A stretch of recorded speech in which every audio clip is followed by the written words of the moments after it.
tentang masalah anak-anak yang sholat berjamaah di masjid. Boleh atau tidak boleh? Boleh. Jadi anak-anak sholat di masjid boleh. Kalau dia mengganggu, ya diingatkan aja. Diingatkan.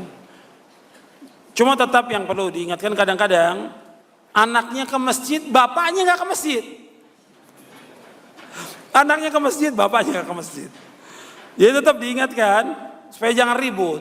Jadi jangan dilarang. Mereka untuk melatih diri untuk ke masjid jangan dilarang, tapi diingatkan, tetap diingatkan. Jangan berisik, jangan bercanda. Terus diingatkan setiap sholat diingatkan.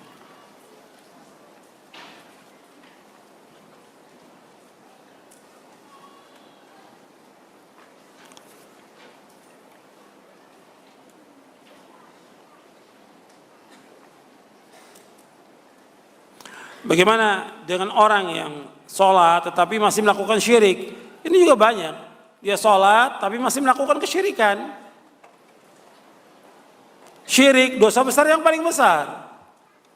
Kalau orang sudah melakukan syirik dan sudah sampai hujah kepada dia, tetap dia berbuat syirik sampai dia meninggal, amal-amalnya dia diterima atau dihapus?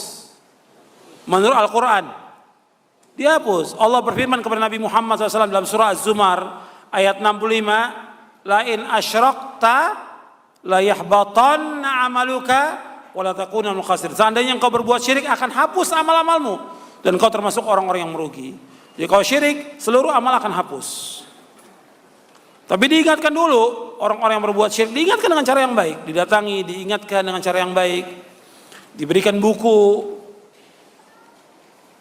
usahalah semaksimal mungkin agar mereka sadar dan kembali ke jalan yang benar.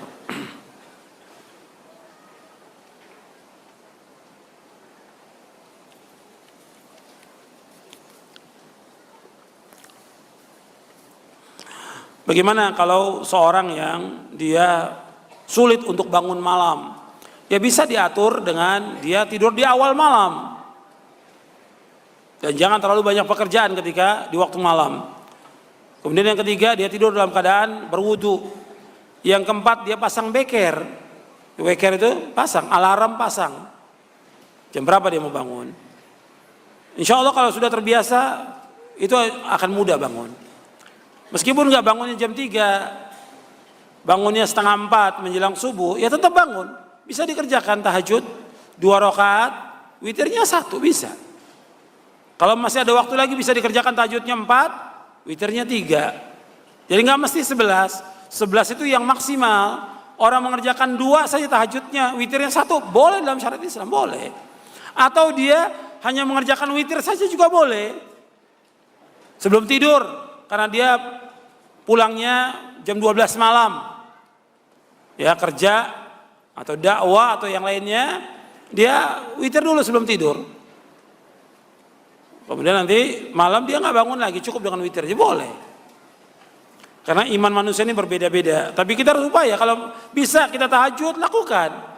Dan witir jangan tinggalkan, karena para ulama mengingatkan para thalabatul ilm untuk bangun malam. Antum bisa lihat di buku Menuntut Ilmu Jalan Surga, saya jelaskan di buku itu tentang talibul ilm. Apalagi para dai-nya, jangan tinggalkan sholat malam. Jangan tinggalkan juga sholat witir. Karena wasiat dan nasihat para ulama demikian. Begitu juga wasiat Rasulullah kepada para sahabatnya.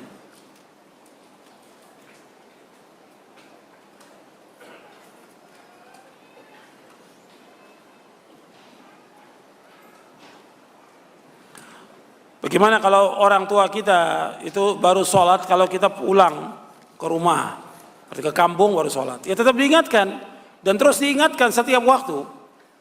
Kita telepon, kita kirimi surat dan yang lainnya, setiap waktu diingatkan tentang wajibnya sholat 5 waktu. Dan jelaskan kepada dia bahwa Allah yang menciptakan kita, yang menyuruh kita untuk sholat. Jangan ditinggalkan karena ini berat hukumannya dan juga ancamannya berat, dunia maupun akhirat.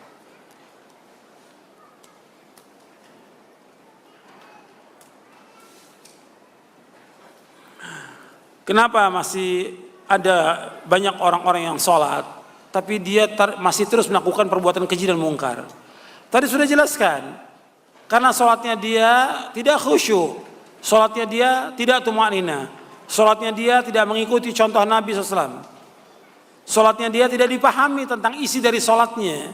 Mestinya sholat yang dilakukan itu menimbulkan rasa takut dia kepada Allah SWT, dan dia harus ingat kepada Allah. Allah menyebutkan setelah sholat, kan Allah menyebutkan utlu ma uhi ilaika minal kitab wa aqimis shalah inna sholata tanha 'anil fahsyi wal munkar wa la dzikrullahi akbar wallahu ya'lamu ma tasna'un.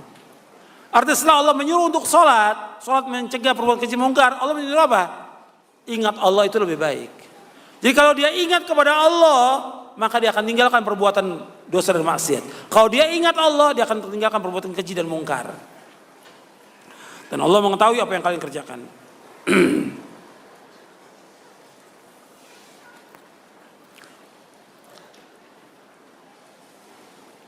Apakah boleh atau ada dalil yang menunjukkan bahwa kita sholat tujuannya agar rezeki kita lancar? Nggak boleh. Sholat duha, sholat tahajud supaya rezekinya lancar. Nggak boleh niat gitu. Sholat kita karena Allah. Kalau kita ibadah kepada Allah dengan benar, sesuai dengan contoh Nabi, ikhlas, rezeki pasti akan diberikan oleh Allah. Pasti. Anda perhatikan, rezeki itu sudah dijamin oleh Allah. Semua makhluk ini sudah dijamin oleh Allah.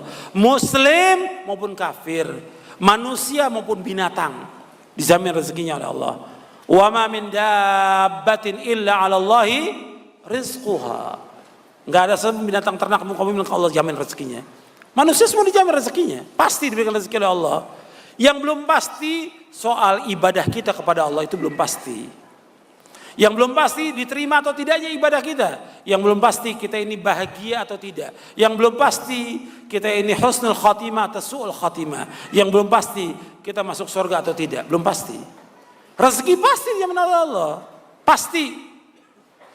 Dan kalau kita terus ibadah kepada Allah dengan benar, kefakiran itu akan ditutup oleh Allah. Allah berfirman di dalam satu hadis yang sahih dan satu lagi hasan. Allah berfirman, ya bena Adam, tafarragh li ibadati amla sadraka ghinan wa asudda faqra. Wa illam taf'al mala'tu yadayka syughla wa lam asudda faqra. Kata Nabi SAW, wahai anak Adam, Allah berfirman, wahai anak Adam, hendaklah kamu luangkan semua waktumu, luangkan untuk ibadah kepadaku.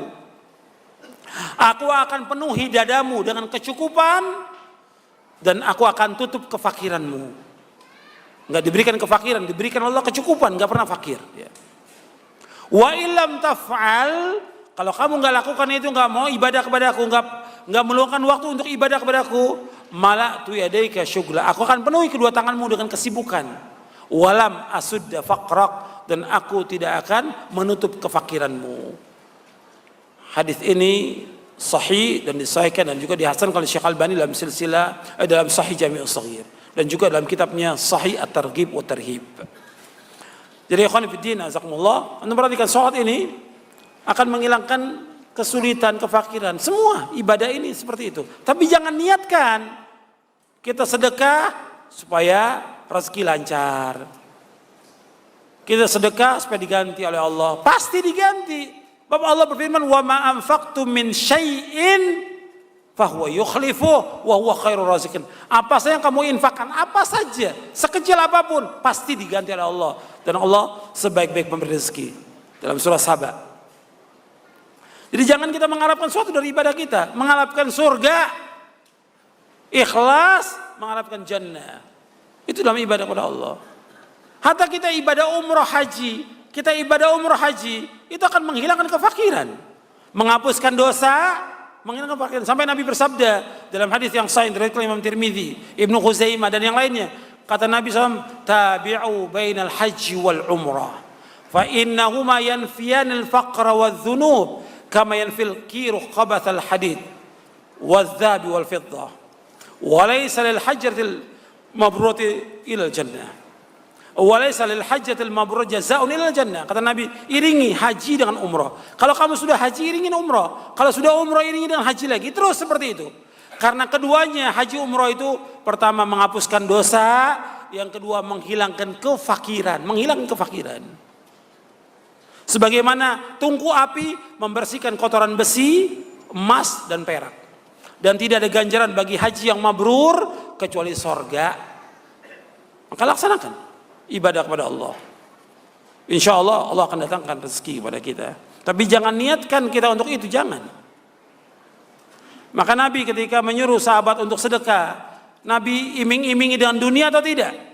Tidak. Kata Nabi, ittaqin nara walau bisyiqqi tamratin. Jaga diri kamu dari api neraka meskipun dengan apa?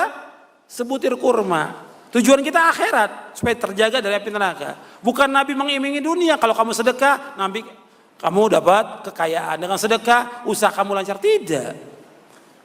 Tapi itu sudah jaminan dari Allah SWT. Tapi niatkan kita karena Allah.